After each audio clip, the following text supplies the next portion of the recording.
Yokuso Otakus! Today we have another short review, this time for a game called Kyoku Last Summer. Now, this game was given to me by the developers, and I thank them gratefully for it. But it's a little rough around the edges. So, the general premise is kind of a cute little fun summer friendship game. And it starts off with a girl who has recently gotten to a new island. And, you go to school and you meet some friends. It's the very last day before summer. Why you're moving to an island and going to the very last day before summer starts, I don't know, but that's what they decided to do. And from there, you're going to spend the rest of your days meeting your friends, hanging out with them, and going on little fun summer adventures. The game has a multitude of neat features that you get to go through as you play the game. There's a pretty cool marble game that's kind of like the mixture between marbles and Pokemon cards in a way. You get these little ripper packs that you rip open, and then you go into battle in kind of like an arena, almost like like a Beyblade kind of arena. It starts off simple. They just give you one marble versus one marble, but later on you'll play 3 marbles versus 3 marbles and take turns battling against each other. I liked the mechanic. I thought it was kind of neat. I saw there was some critique for it, but overall I had a good time and it didn't seem very buggy at all to me. It made sense and it seemed to work really well. There's kind of some directional jank that goes with it when you're starting off, but you get used to it pretty easily enough. They also have a little fishing game, though it's not overly complex. It's pretty simple for fishing. You just, throw your line out and then an exclamation point pops over your head and you just start mashing A until you collect something. This was one of those times where I ran into some bugs on this. At least I think they were bugs. It's sometimes when you're fishing, you just pull like nothing up and your character just kind of ends what they're doing.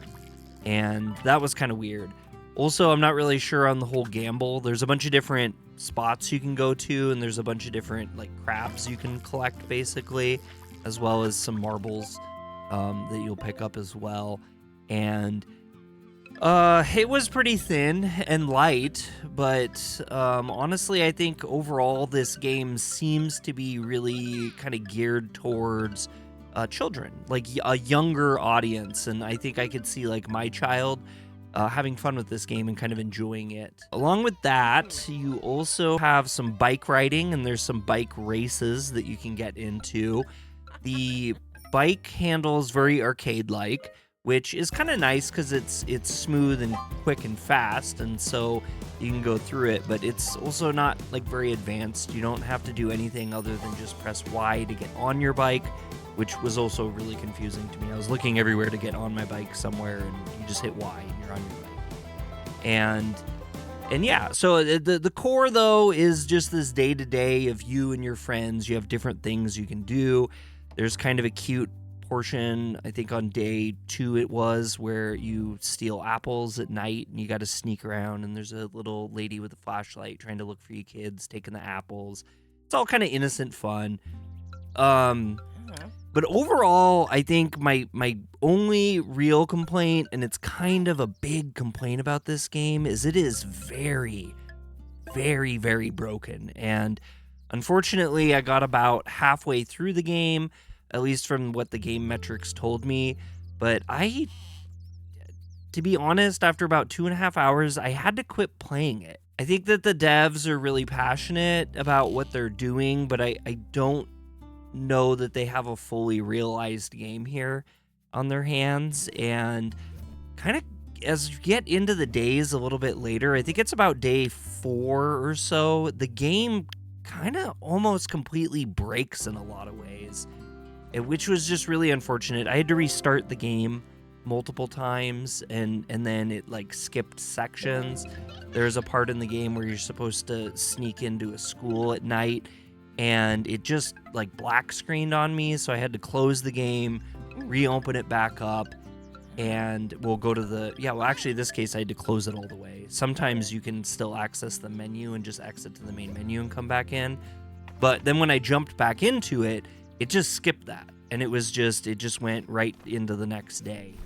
And then from the next day, it just seemed like all I was having was problems. Nothing seemed to work at all. A lot of the quests were broken, and I had to restart a bunch. When I restarted, I saw some stuff pop up that I had not seen before that was obviously supposed to queue, like one of the quest markers on the ground and stuff like that. And it's kind of a bummer. I have been seeing that the devs have been actively updating this, though, and I personally have full confidence that they're going to flesh this game out well enough that it's going to be fully playable and run really well without too many issues as they just kind of work this stuff out. I don't know how long that will take. And so ultimately, as much as I think this game is cute and wholesome and really something I'd like my kid to enjoy and have fun with, I think this is a really good game to pay attention to keep an eye on and just wait until the updates come through and the game is fully filled out. And that's kind of overall everything I have to say about it. Like I said, I was only able to put in about 2.5 hours. The game does go really quickly if you're an adult and you're just kind of going through stuff. I did try to explore the island a little bit. There's not a lot to interact with. A lot of hidden items all over the place, but you can get all those pretty quickly. But it does have some fun stuff in it and some good promise. The game's called Kyoku Last Summer, and you can get it right now on Steam. I'll have a link in the description as well as pinned in the comments. If you guys like this content, hit the thumbs up. If you don't, hit the thumbs down, and subscribe to Kyoku Otaku for more anime news reviews and, quite honestly, a lot of general gaming right now. So I'll catch you on the next one. Peace.